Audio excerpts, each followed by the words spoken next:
Bugun 20 metrli balandlikdan eksperiment o'tkazamiz. Bu videoni uy sharoitida takrorlab ko'rmanglar.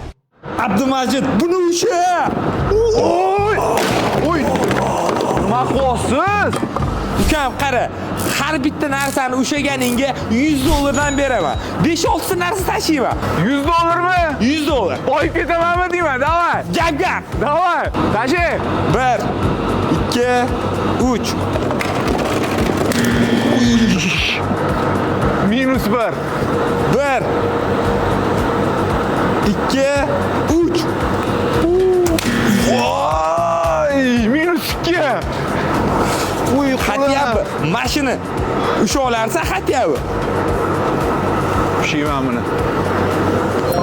Yes! Yes! Voy, -3. Qo'lim yomon og'ridi lekin. Voy. Voy. Voy. Voy.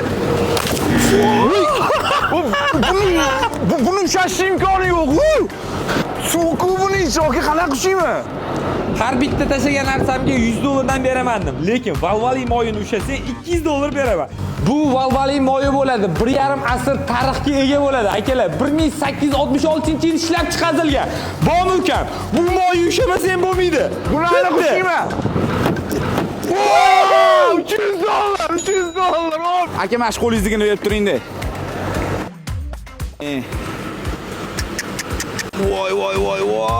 Osma, asalli o'zi yo'q, aka.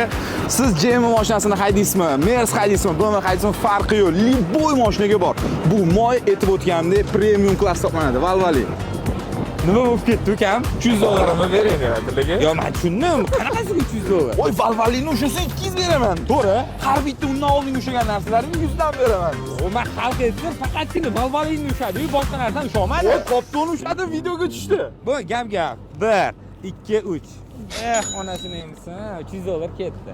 Akalar, mehr ko'zda, dil xiralik bo'lmasa, Valvalindan olish esingizdan chiqmasin. Nomer beradi.